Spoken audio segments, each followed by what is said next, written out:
هما كل اللي عندهم توحد بيبقوا زي نادين كده؟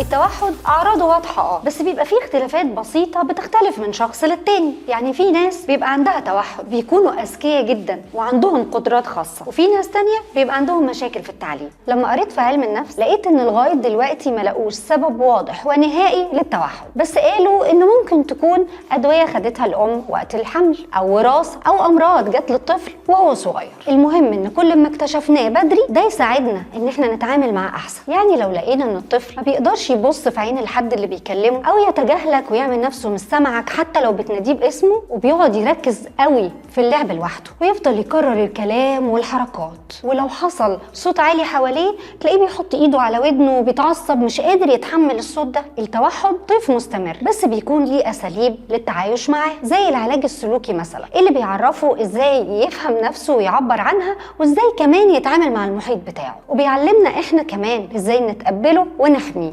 واطمني في حالات كتير كل ما الطفل بيكبر بيكون نسبتها اقل وبتكون بسيطه جدا، بس اهم حاجه انك تكوني الداعم والسند ليه طول الوقت، لان اهم حاجه تحطيها في اولوياتك هو نفسك وابنك وانتي بتقولي يلا نفسي.